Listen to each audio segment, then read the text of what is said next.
नमस्कार, सी न्यूज भारत देख रहे हैं आप। मैं हूं अखिलेश पांडे। वक्त हो चुका है न्यूज आर का। खबर महाराष्ट्र के भिवंडी शहर से है, जहां आज एआईएमआईएम पार्टी के नेता शादाब उस्मानी ने अपनी टीम के साथ जाकर नोडल अधिकारी को निवेदन पत्र देकर भिवंडी टोरेंट पावर कंपनी की मनमानी रवैये पर बात की और कुछ मांगे भी रखी, जो शहर की जनता के लिए बेहतर है। आपको बता दें कि भिवंडी शहर की जनता टोरेंट पावर कंपनी से पूरी तरह से नाराज नजर आ रही है। वहीं भिवंडी शहर की सभी पार्टियों के नेता भी इस टोरेंट पावर कंपनी के खिलाफ खड़े नजर आ रहे हैं। पेश है हमारे संवाददाता मुस्तकीम खान की एक ग्राउंड रिपोर्ट। भिवंडी शहर का मामला यहां से लेकर के विधानसभा तक जो है हलचल मचा रखा था। चाहे वो भिवंडी पूर्व के आमदार रईस शेख जी हों, चाहे भिवंडी पश्चिम के आमदार महेश चौगले जी हों, चाहे ग्रामीण के आमदार जो मोरे जी हैं, शांताराम मोरे, चाहे वो हों, सभी लोगों ने विधानसभा में भी आवाज़ें उठाई और भिवंडी शहर की जनता रोड पर उतर के आंदोलन की। बहुत सारे मामला टोरेंट को लेकर के लोग विरोध कर रहे हैं। आज एमआईएम पार्टी के कार्याध्यक्ष, भिवंडी कार्याध्यक्ष शादाब उस्मानी जी हैं यहाँ पे मौजूद। अपने समर्थकों के साथ आज नोडल ऑफिसर के पास आए। जो नोडल ऑफिसर आज गवर्नमेंट की तरफ से बैठाए गए, उनके अलाउंस के बाद यहाँ बैठे हैं। तो आज उनके पास आए कि किन किन मुद्दों को लेकर के आपने नोडल ऑफिसर से बात की। देखिए, मजलिस-ए-इत्तेहादुल मुस्लिमीन भिवंडी शहर जिला यूनिट ने माननीय प्रांत अधिकारी के माध्यम से मुख्यमंत्री व ऊर्जा मंत्री से जो मांग की थी, उसमें प्रमुख मांग ये थी कि भिवंडी शहर में नोडल ऑफिसर बैठाया जाए। साथ ही भिवंडी शहर में सभी सामाजिक संगठनों ने ये मांग की। 14 जुलाई को 2 मोर्चा निकला, 21 जुलाई को 1 मोर्चा निकला। मोर्चे का हल ये निकला कि सियासी नेता दबाव में आए और राज्य सरकार ने ये निश्चित किया कि भिवंडी शहर में एक ऑफिशियली नोडल ऑफिसर हफ्ते में 2 दिन बैठेगा। इसी के चलते नोडल ऑफिसर के माध्यम से भिवंडी शहर की जनता को जब तक टोरेंट हटता नहीं है, तब तक कि टोरेंट की तरफ से जो भी प्रताड़ना दी जा रही है, खासतौर पे फास्ट मीटर केस, 24 घंटा पावर सेवा और विजिलेंस केस के जो समस्याएं हैं, उसके निवारण के लिए हमने मजलिस-ए-इत्तेहादुल मुस्लिमीन भिवंडी शहर जिला यूनिट ने आज माननीय नोडल अधिकारी अभय जी से मुलाकात की है, अजय जी से मुलाकात की है। और अजय जी से मुलाकात के माध्यम से हमने लिखित पत्र द्वारा उनको अवगत कराया कि ये समस्याएं हैं। ख़ास तौर पे हम ये देखते हैं कि 2007 में टोरेंट पावर को एमएससीडीसीएल की एक फ्रेंचाइजी के रूप में भिवंडी शहर में और भिवंडी ग्रामीण में पावर वितरण की जिम्मेदारी दी गई थी। 2007 से आज तक पिछले 16 सालों में भिवंडी शहर के अनगिनत वो ऐसे इलाके हैं जहाँ पर 24 घंटा पावर नहीं है।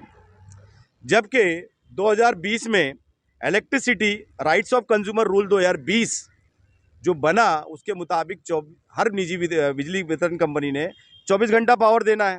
और अगर 24 घंटा पावर नहीं दे पाती है तो ग्राहक मुआवजा क्लेम कर सकता है जितना घंटा पावर नहीं आती है। इस बात की माहिती एमएससीडीसीएल के नोडल ऑफिसर ने ग्राहक को देना चाहिए। हमने लिखित पत्र में डिमांड किया है कि ग्राहक जो है, जिसको 24 घंटा पावर भिवंडी में नहीं मिल रही है और टोरेंट पे वो मुआवजा क्लेम कैसे कर सके, उसकी वेबसाइट क्या है, उसका माध्यम क्या है कि वो ग्राहक जो है अपनी मुआवजा क्लेम करे, वो एमएससीडीसीएल ने अपने एसओपी के माध्यम से, सोशल मीडिया प्लेटफॉर्म के माध्यम से, जो भी टीवी और प्रिंट मीडिया के माध्यम से ग्राहक तक पहुंचाए। साथ ही फास्ट मीटर की जो समस्या है, दूसरी हमारी प्रमुख मांग यह है कि फास्ट मीटर की 2007 से लगातार शिकायतें हो रही है।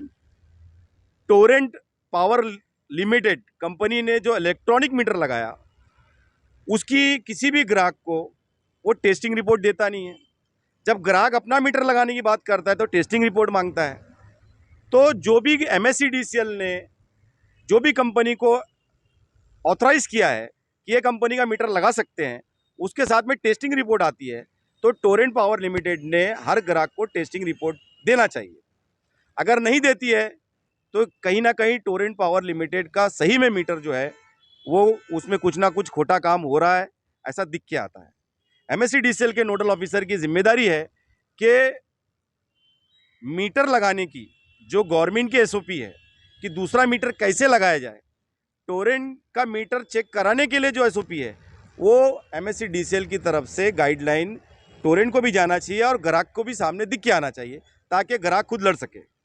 तीसरी हमारी सबसे प्रमुख मांग है कि भिवंडी शहर में हम ये देखते हैं कि झूठे विजिलेंस केस के मामले बहुत हैं। सब ये बोलते हैं मेरे पर झूठा केस किया गया। जिस भी ग्राहक के ऊपर टोरेंट पावर लिमिटेड की तरफ से विजिलेंस केस होता है वो सच्चा है कि झूठा है ये MSCDCL को नहीं मालूम, पुलिस को नहीं मालूम, क्योंकि पंचनामा होता नहीं है।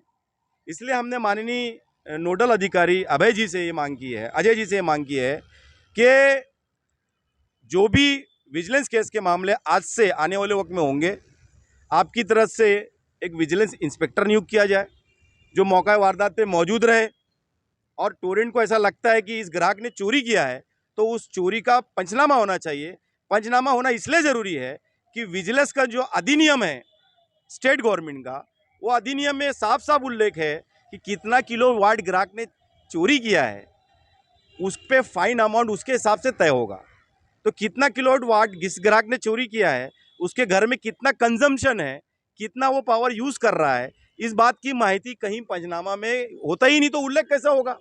इसलिए आने वाले वक्त में माननीय नोडल ऑफिसर साहब ने हमें कुछ जो SOP बाद में वो डिक्लेयर करेंगे, कुछ बातें उन्होंने बताया कि बहुत जल्द ही वो टोरेंट को इस बात से अवगत कराएंगे कि पंचनामा होना अनिवार्य है। हर ग्राहक जिसके ऊपर चोरी का केस होने वाला है उसके घर पे जब ये वीडियो बनाते हैं, फोटो बनाते हैं, पंचनामा होना चाहिए और 2 वहाँ पर शवाहिद होना चाहिए जो पंचनामा में साइन करेंगे कि हाँ ये पावर जो बिजली वायर गया था इसमें पावर सप्लाई थी और बाहर से आई थी, वो पंचनामा बनना चाहिए। उसके बाद ही उसके ऊपर विजिलेंस केस हो सकता है।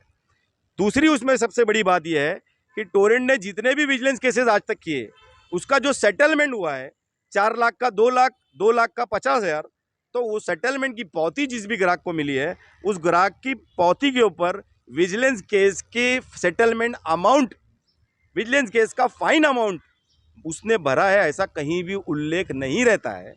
इसलिए हमने ये भी कंप्लेन की है, वो भी उन्होंने मान्य किया है और उसके लिए भी वो आज के आज उनका कहना है कि टोरेंट को नई आदेश जारी कर देंगे। मैं आपके चैनल के माध्यम से भिवंडी शहर की सारे सामाजिक संगठन जो इस विषय पे काम कर रहे हैं, हमारा एक नोडल ऑफिसर गवर्नमेंट की तरफ से अपॉइंट हो गया है। हम सभी के दिमाग में जो भी टोरेंट के खिलाफ में जो भी बातें हैं, जो भी आपके पास कंप्लेन आई है, वो सारी लिखित स्वरूप में हम सभी ने MSCDCL के नोडल ऑफिसर तक पहुंचाना चाहिए, क्योंकि टोरेंट निजी वितरण कंपनी के माध्यम से जो भी प्रताड़ना ग्राहक को मिल रही है, भिवंडी शहर के उपभोक्ता मिल रही है, उसका निवारण करने की जिम्मेदारी सरकार ने इनको दी है। उस्मानी जी, एक सवाल है मेरा। ऐसा भिवंडी शहर की जनता की तरफ से निकल करके आ रहा है कि जब नेता मोर्चा करते हैं, आंदोलन करते हैं, तो बिजली का बिल बढ़ करके आने लगता है। इस पर आप क्या कहेंगे? देखिए, अभी तो जो MERC ने गाइडलाइन जारी की है 2023-24 और 24-25 के लिए, इसमें तो बहुत बढ़ के आने वाला है। अगले साल और ज़्यादा आने वाला है। अगर MSCDCL यहाँ से हटती नहीं है तो MSCDCL के अधीन में टोरेंट पावर लिमिटेड कंपनी काम करती है। MSCDCL की जो टैरिफ प्लान है वो MERC ने लागू कर दिया है 2023-24 में 10% और 24-25 में अधिक 17% बढ़ के रहेगी। मतलब टोटल 27% अगले साल अप्रैल महीने से बढ़ के आएगा। अभी इस साल हमारे पसीने छूट रहे हैं तो अगले साल क्या होगा? नेता आंदोलन करता है, नेता के अपने जाति मफादात होंगे, लेकिन जब सामूहिक मंच से सभी पॉलिटिकल पार्टी समावेश करके काम चालू की है तो मेरा ऐसा कहना है कि 4 गठ क्यों? भिवंडी शहर में इस वक्त 4 गठ काम कर रहे हैं, क्यों नहीं हम सभी 4 गठ समावेश होकर समन्वय रूप में काम करके भिवंडी शहर की जनता को इंसाफ दिलाएं? क्योंकि हम ये देखते हैं कि चुनाव के दौरान, आपकी बात सही है, चुनाव के दौरान नेता हुक्कारी भरता है, जनता जनता करता है, लेकिन चुनाव के बाद अपना काम बनता भाड़ में जाए, जनता वाला हिसाब हो जाता है।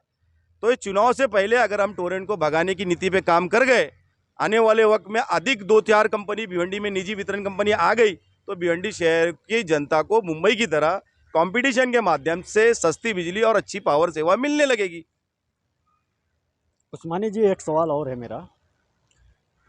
लोगों के घर से वायर गुजर करके गया, अब वो वायर कहाँ गया है ये पता नहीं है, लेकिन उसके घर के ऊपर फाइन लग जाती है। इस बारे में आपने नोडल ऑफिसर से क्या बात की और नोडल ऑफिसर ने क्या जवाब दिया?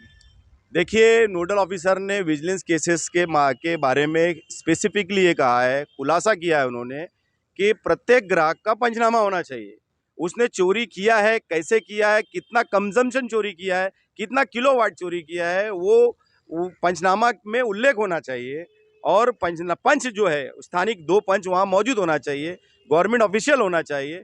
तो हमने ये जो मांग की है कि आपके माध्यम से MSCD सेल का जो इंस्पेक्टर, अगर विजिलेंस केस के लिए एक इंस्पेक्टर नियुक्त हो जाए तो वो अपने उच्च अधिकारी से बात करके इसके ऊपर भी काम करेंगे। तो आने वाले वक्त में जो भी, मैं भिवंडी शहर की जनता से कहना चाहूँगा, आपके घर पे टोरेंट पावर लिमिटेड का कोई भी ऑफिसर आता है और चोरी विजिलेंस केस के फोटो या वीडियो बनाता है तो आप भी उसका वीडियो बनाइए और बिल्कुल हिंसात्मक मत होइए, क्योंकि हिंसा के माध्यम से हम कभी जंग नहीं जीत सकते। अहिंसा का रास्ता पकड़ना ठीक नहीं है। संवैधानिक जो हमारी प्रक्रिया है उसका वीडियो बनाइए और ये देखिए कि वो पंच को बुला रहा है कि नहीं, ये देखिए कि वो पंचनामा कर रहा है कि नहीं, उसका पूरा शूट करके आप जो है सोशल मीडिया प्लेटफॉर्म के माध्यम से कि वहाँ MSCD सेल कार्यालय में माननीय नोडल ऑफिसर जो है वो हफ्ते में 2 दिन बुधवार और गुरुवार को बैठते हैं, आए अपनी बात रखें। बहुत बहुत शुक्रिया शादाब उस्मानी जी। तो टोरेंट पावर कंपनी के खिलाफ जो भिवंडी शहर में एक जंग छिड़ी हुई है, पब्लिक रोड पर उतरती है और टोरेंट पावर का विरोध करती है, नेता भी उनके हाँ में हाँ मिला करके विरोध कर रहे हैं। तो क्या टोरेंट पावर की ये समस्या नोडल ऑफिसर के जरिए हल हो पाएगी? ये जनता की जो समस्या है वो नोडल ऑफिसर हल करेंगे, ये तो आने वाला वक्त बताएगा। थाने से कैमरा पर्सन यार मोहम्मद रंगरेज के साथ मुस्तकिम खान, सी न्यूज़ भारत, भिवंडी। देखा जाए तो भिवंडी शहर में नोडल अधिकारी विराजमान हो चुके हैं। ऐसे में देखने वाली बात होगी कि क्या अब शहर की जनता का मुद्दा हल होगा अथवा नहीं, क्योंकि ये स्थिति देखकर ऐसा लग रहा है कि हो सकता है कि भिवंडी शहर में टोरेंट पावर कंपनी के खिलाफ लोगों का आंदोलन फिर से देखने को मिल सकता है। ऐसे में महाराष्ट्र सरकार को इस पर कोई बड़ा कदम उठाने की जरूरत है ताकि भिवंडी शहर की जनता को राहत मिल सके। फिलहाल इस खबर में बस इतना ही। देश दुनिया की तमाम खबरों के लिए देखते रहें सी न्यूज़ भारत।